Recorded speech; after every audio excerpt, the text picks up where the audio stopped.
Gunsmoke. Around Dodge City and in the territory on West, there's just one way to handle the killers and the spoilers, and that's with a U.S. Marshal and the smell of gun smoke.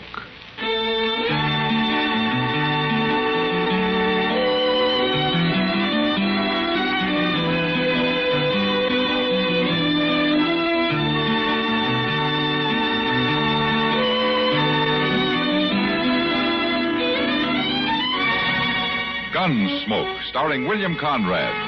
The story of the violence that moved west with young America. And the story of a man who moved with it. I'm that man. Matt Dillon, United States Marshal. The first man they look for and the last they want to meet.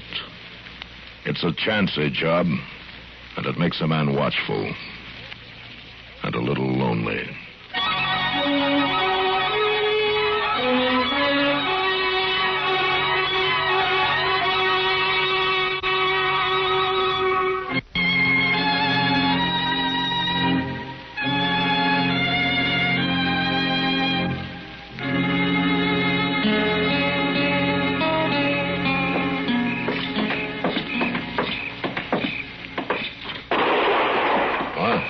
I think that come from down there someplace, Mr. Dillon. Well, let's take a look.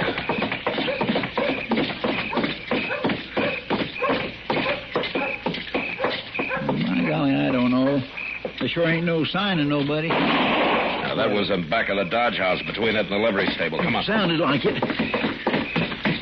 What in the thunder are they shooting at? I don't know. Well, it sure did sound like somebody yelled after that first shot. Look, Chester, wait here and keep an eye on the street. I'm going to walk on toward the back of the livery stable, huh? Well, all right, but you be careful back there in the dark now.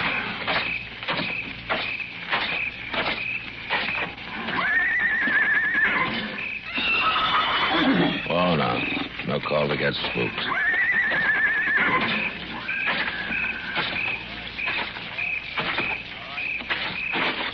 All right. Come on out of there. You hear me? You go mind your own business. You better drift, mister. If you buy more trouble than you can handle. Let go of me. Give me that gun. You've got no right. When you throw a rifle on somebody, young lady, it'd scare 'em more if you close the breech block. And reload it, maybe, when it's a single shot. Oh, darn single shot. I'd have got him hadn't been for that. That in a bad light. Got who? None of your goddamn business. It might be. I'm the U.S. Marshal here in Dodge. Marshal? Chester! Coming, Mr. Dillon. How old are you, young lady? Well, I've passed my teens. You don't live around here, do you? I wouldn't live up here if I owned it. I'm panhandle. I'm proud of it. Long way from home, aren't you? Depends on what you call long. What's your name? Sally Burkoff, if it's any of your business. My gracious, it's a girl. She done that shooting, did she? Yeah, it looks that way. Who was it yelled when you fired that first shot, Sally? Maybe it was me. It was a man's voice. That goddamn single-shot rifle. Who's with you? Who'd you come up from the panhandle with? Nobody. How'd you get here? I rid my horse. How do you think? Where is it, in the stable? I ain't got money for stable. He's bedded down back there under a tree. With what? Did you bring hay along with you? Some fell out through the fence there. Fell out through the... A horse that's been rode hard needs grain. Some grain fall out, too, did it? There's some left in the feed box over there. I see. He probably drawed damp and spoiled for morning. The other horses in the corral had already ate. When's the last time anything spilled out for you to eat, Sally? It's my business. You gonna tell me who it was you shot at? No, I sure ain't. All right, come on. I ain't done nothing, Marshal. Moss Grimmick owns the stable. He might disagree with you. It was going to waste. Where you taking me? To feed you. Then we'll see about putting you out for the night. Put me up where?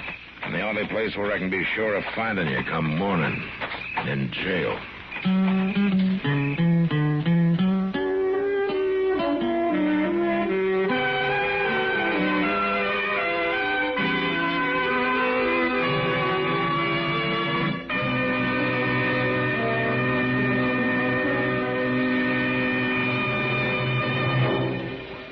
In the early days of World War II, an organization was born.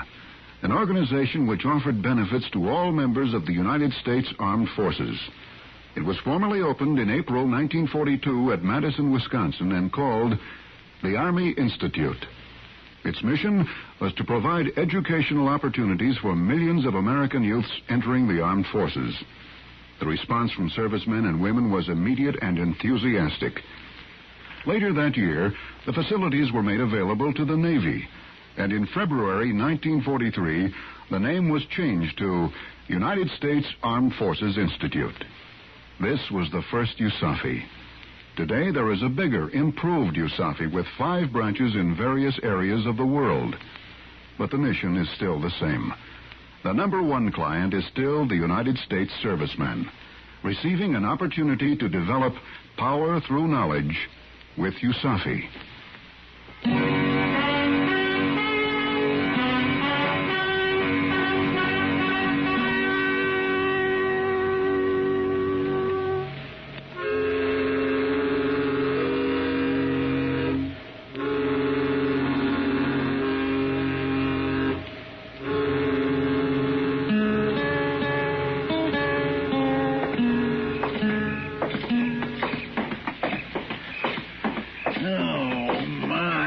Sure was a fine meal. I bet better. Was that so? Well, just tell me where. At home, that's where. Oh, well, that's different. At home. My ma's too old and broke down for any other kind of work.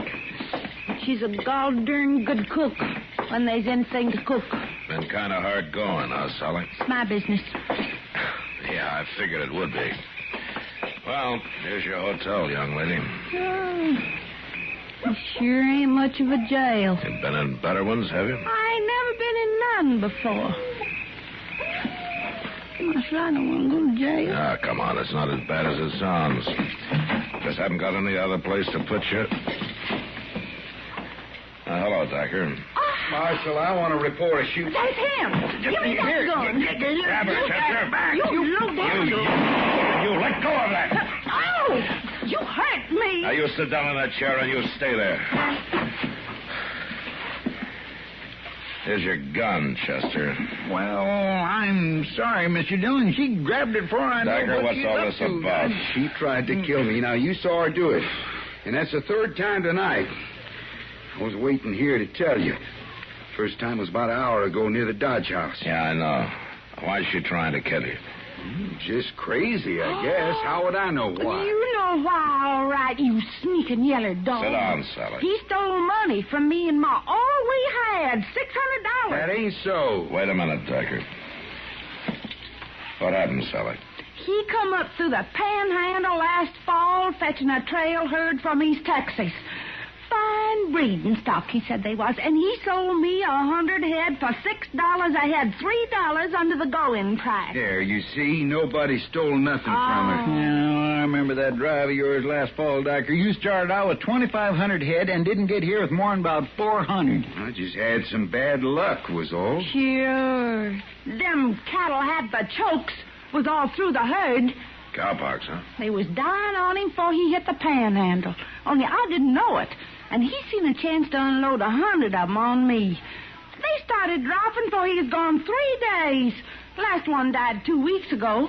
And when the chokes gets in a herd, there ain't nothing you can do. That's one of the risks of the cattle business. You can't blame me for it. You know they had it when you sold them to me. I don't suppose you told her that, did you, Decker? Of course not. When a man's out to make a deal, he don't have to tell what he ain't asked. Even when the buyer's a girl? That was a legal sale. Now, whose side are you on, Marshal? I come here for protection. You mean to have the girl locked up or run out of town, maybe? I huh? sure do. All right, Decker, you've made your complaint. Now get out. Well, now, wait a minute. I said get out. Marshal, I'm just going to hold you responsible for anything she does. You do that fine. Standing up for that little wildcat. Sally, if I was to let you go, what would you do? Have another try at shooting Clem Dyker. That's what I thought. Ain't likely to miss him 4 times in a row. All right, Chester, take her back and get her settled in one of those cells. Yes, sir. What are you aiming to do with me, Marshal? I don't know, Sally. I just don't know.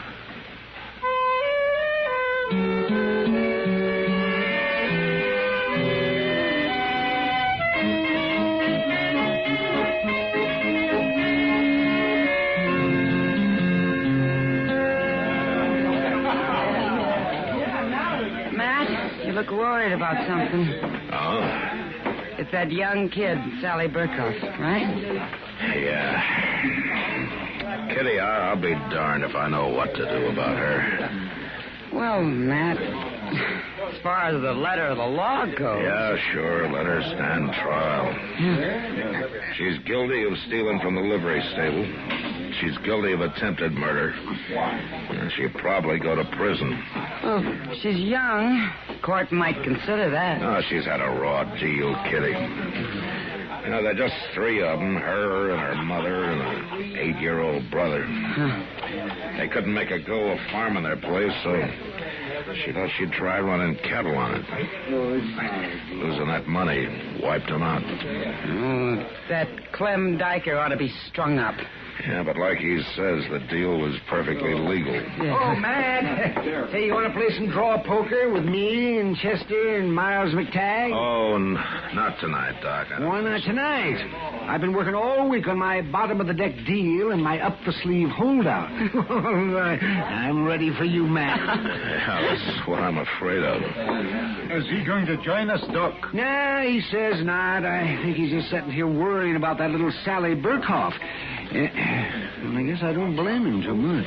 Well, you might as well sit in, Matthew. I'll likely lose to everybody. It's that kind of a day. What do you mean?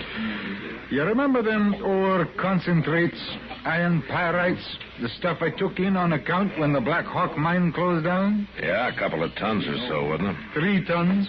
And they allowed $150 for them. Figured they might run twice that in silver. Well, I got the assay report from Iola today. What are they worth? Less than $50. Wouldn't even pay to ship them to the smelter, so you better come get in on the game, Matthew. My day for losing. Wait a minute, Miles, here. Just a minute. I'm getting a lovely idea here. Yes, lovely. Does anybody else know about that assay? Well, not yet, Doc. Why? How would you like to get your $150 back? I have a due and proper respect for money. Good. Are you willing to let any money over that go to a worthy cause? If I get my $150, I won't even ask whether it's worthy. What are you talking about, Doc? Now, who could I get to help? You know, a sort of kindly swindler who could fool somebody good. Now, look here, Doc. There's just one person. Me. Matt, it couldn't work without me. Well, I'm not sure what couldn't work, Doc, but from the look on your face, it's larceny. Come on, Miles. We've got work to do.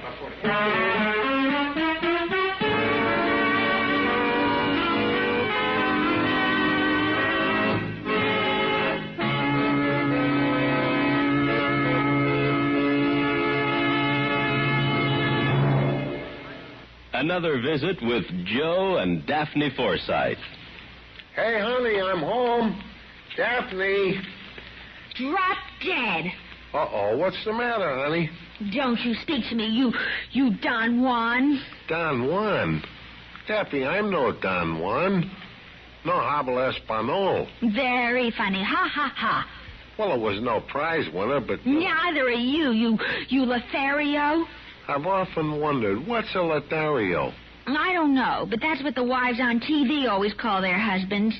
I guess it applies. Do you want me to go out and come in again? As far as I'm concerned, you can go for a long walk, preferably on a short pier. Well. Oh, come on, Daphne. What's wrong? Your good friend Harry called, and he spilled the beans. Which beans? He said, quote, "Tell Joe he was right about those blondes. They're great." Unquote. Blondes? That's what he said. Well? He didn't say blondes. He said bonds. Savings bonds. What? Sure. I buy them on the payroll savings plan. And I told Harry he ought to do it, too. Savings bonds have a guaranteed interest that pays back $4 for every 3, which is a pretty good investment. That's a pretty good story, too. It's true, so help me. That's why Harry's so happy. Savings bonds are great. Well, maybe you're right. You wouldn't really fool around with blondes, would you? You're too faithful and sweet and kind and... Fast talking.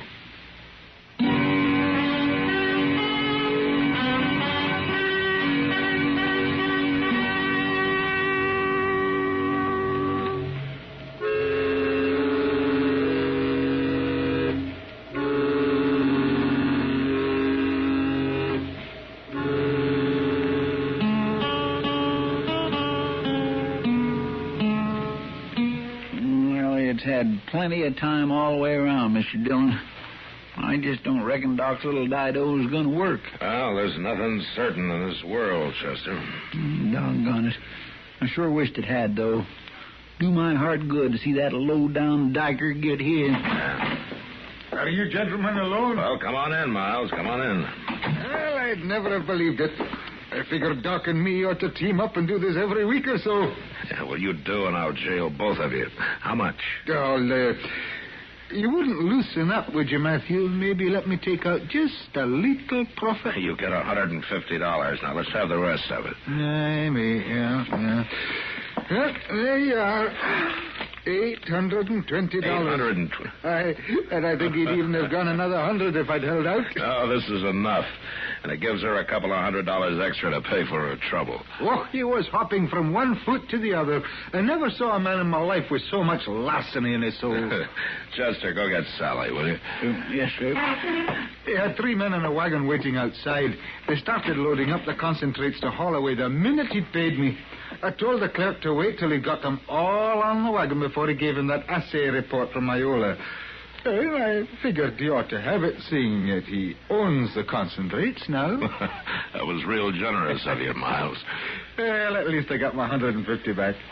I think I'll kind of lay low for the rest of the day, Matthew. He's going to be madder than a hornet when he finds out. Yeah, I expect he will. I'll see you later, Miles. Yep. Right on in there, young lady. Go on. What are you aiming to do, Marshal? You going to turn me loose? Well, that depends, Sally. I can't very well turn you loose and have you walk right out of here and start shooting at Clem Diker again, now can I? Then you might as well take me back to that cell. Now, wait a minute, Sally. Suppose that you did kill him. It wouldn't get your money back, would it? No, but it'd sure give me a deal of pleasure. Now, suppose you had your $600 back with a couple of $100 to boot. Oh, if there's a chance of that ever happening. Yeah, but suppose it did. Would you be willing to get on that horse of yours and hightail it back to the Panhandle? Marshal, you don't mean he's going to give that money back? Well, here it is. All of it. And $220 besides. You mean it's mine? I can take it? You can take it and get. And good luck to you. Oh, well, I'll be a son of a gun. Oh, am I busting in on something? Now, come on in. As far as I'm concerned, you can go for a long walk, preferably on a short pier. Mighty careful. There's a lot of mighty desperate characters down that way. Oh, don't you worry none about me. Sally, you give my regards to your Ma and Billy. Yes, sir, I will. And thank you, Marshal. Bye. Goodbye. Well, Matt, it was hook, line, and sinker. I never saw a man get taken in so easy in my life. Oh, is that so? Yeah, you know, I was born for that kind of a game.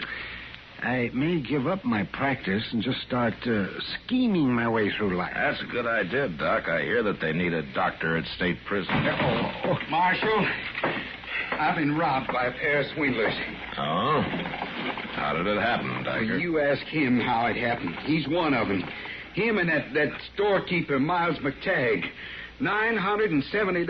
Why, Diker. Now, all I did was come and ask you to loan me $1,000. Now, you talked like you'd found a good thing. Something you could buy cheap because the owner didn't know what it was worth. And then you let that phony assay report fall out of your pocket when you left. Oh, why? Oh, now, that was just scribbling. It wasn't a real report. I know that now. $900 a ton, it said.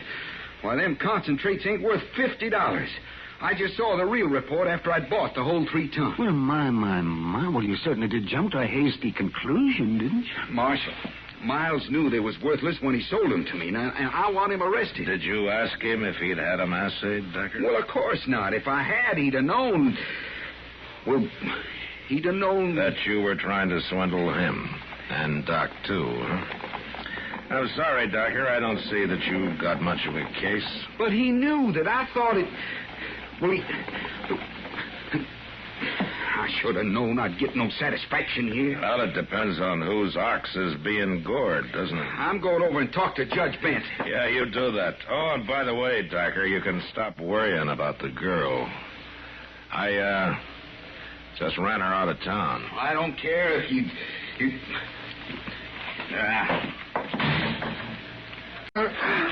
$820. $820. And I think he'd even have gone another 100 if... Worry, Chester.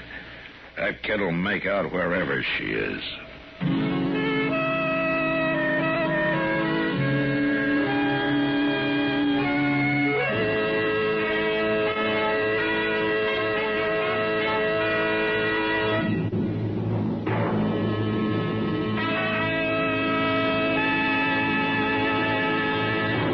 That old political character, Elijah Cuttlestone, was tremendously proud to be a part of the government of the United States. And that pride shows through in this excerpt of one of his speeches. And it is my sincere belief, I believe that the United States of America is without doubt, indisputably, the most successful experiment in democracy, that is, in democratic rule, that the world has ever known. Well, democracy, of course, means rule of the people. It's from the Greek demos, people, and kratos, meaning rule, strength, or power. Most forms of government owe their names to the Greek. For instance, anarchy is from the Greek word anarchia, composed of an, meaning no, and archos, ruler.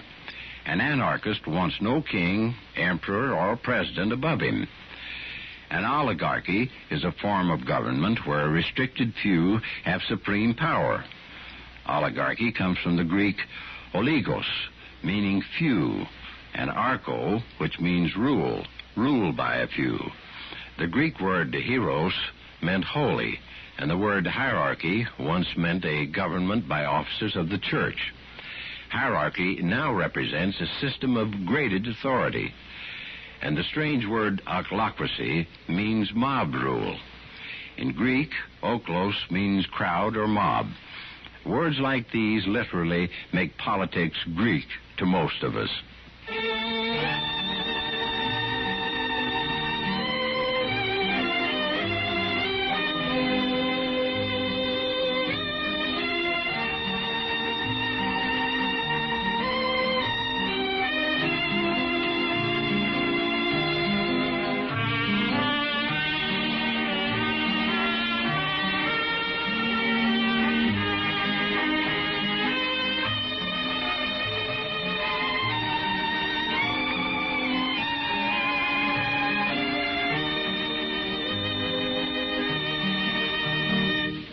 Gunsmoke, produced and directed by Norman MacDonnell, stars William Conrad as Matt Dillon, U.S. Marshal. The script was specially written for Gunsmoke by Les Crutchfield, with editorial supervision by John Meston. The music was composed and conducted by Rex Corey.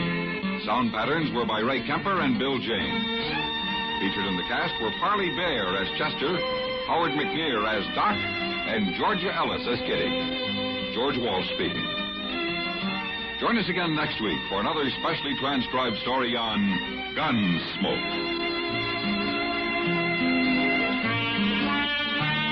This is the United States Armed Forces Radio and Television Service.